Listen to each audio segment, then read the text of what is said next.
এয়া হৈছে গাহৰি মাংস মেষ্টা টেঙাৰ লগত। আজি আমি মেষ্টা শাকৰ লগত গাহৰি মাংস বনাম। এয়া এইপিনে গাহৰি মাংস, এয়া মেষ্টা টেঙা। গাহৰি মাংসত তেল বেছি দিব নালাগে, দিলে কথা নাই, কাৰণ মাংসত তেল থাকেই গাহৰি মাংসত।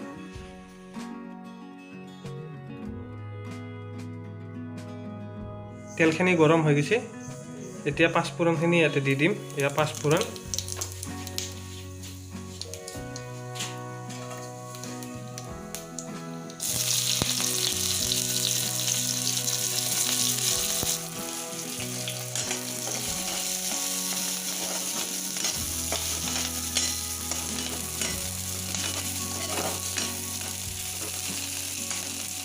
এইবাৰ মাংসখিনি দি দিম ইয়াতে। পিঁয়াজখিনি হৈ গ'ল ভজা।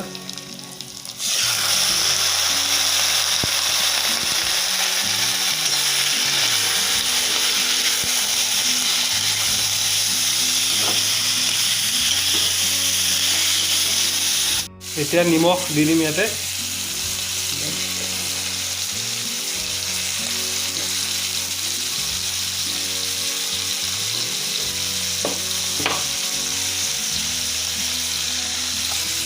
এয়া হালধি,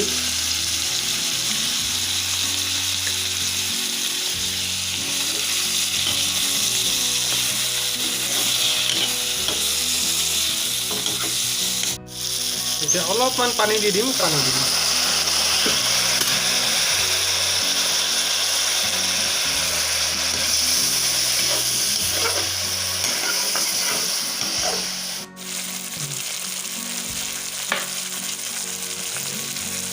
এতিয়া আদা নহৰুখিনি দিব পৰা হৈ গৈছে ইয়াতে। মাংসটো ফ্ৰাই হৈছে প্ৰায় অলপ।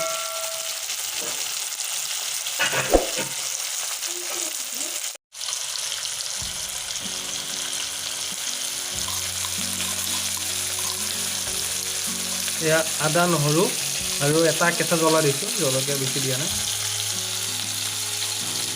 যদি কোনোবাই যদি জ্বলা বেছি খাই দিব পাৰে।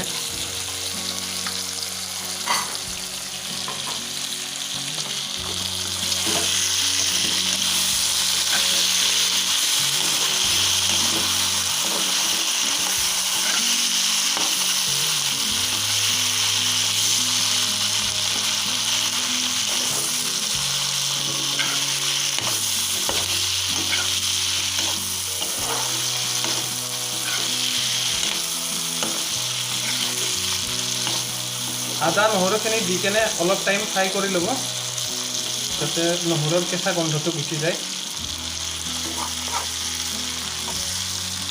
এতিয়া মাংসখিনিৰ পৰা ধুনীয়াকৈ তেল ওলাইছে, দেখিছে নহয়?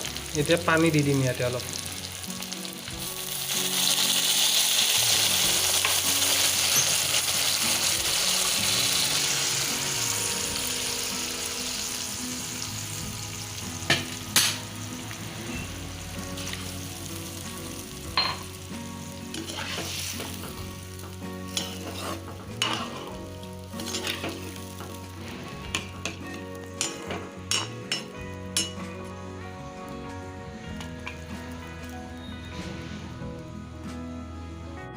ইপিনে পেন এখন গৰম কৰি লৈছোঁ, ইয়াতে জাব্ৰাংখিনি গৰম কৰি ল'ম।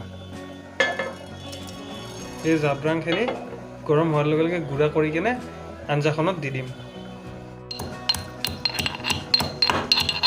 ইয়াত ঢাকনি দি ৰাখিছিলোঁ, এতিয়া উঠাই চাওঁ। এয়া মাংসটো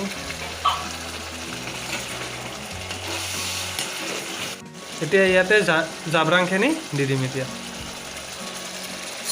এয়া জাব্ৰাঙৰ গুড়া।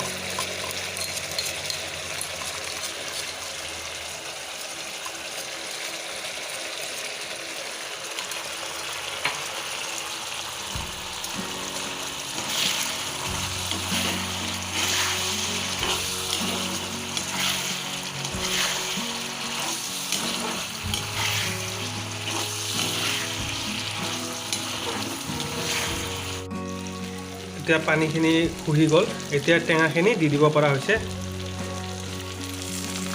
এয়া হৈছে মেষ্টা টেঙাৰ পাত। গাহৰি মাংসৰ লগত খাই খুব ভাল লাগে।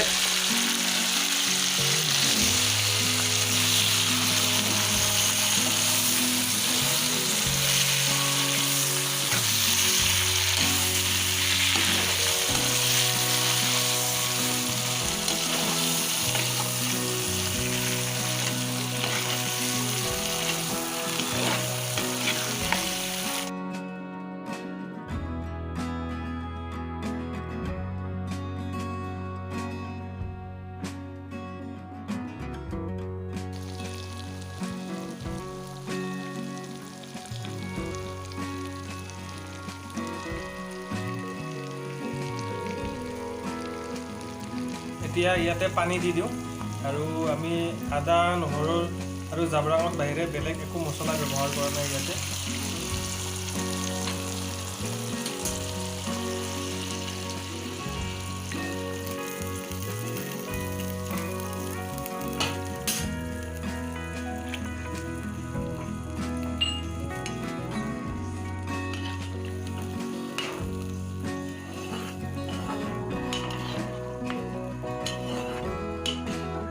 এতিয়া পানী দিয়া হৈ গ'ল। এতিয়া 20 মিনিটমান সময় উতলিব দিম যাতে মাংসটো একেবাৰে ভালদৰে সিজি যায়।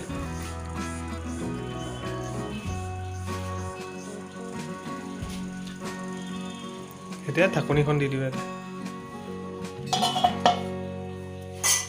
এতিয়া আমাৰ আঞ্জাখন হৈ গ'ল।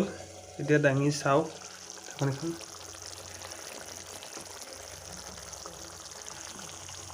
একদম ধুনীয়া গোন্ধ একদম।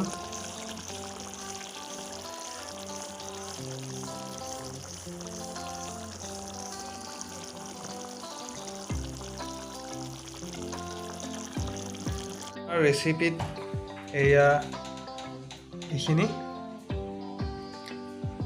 এয়া আলু মটৰ গাজৰ বুট তৰকাৰী। এয়া লাওৰ আগৰ লগত মাছৰ মাথাৰ ভাজা। এয়া হৈছে গাহৰি মাংস মেষ্টা টেঙাৰ লগত আৰু পুঠি মাছ।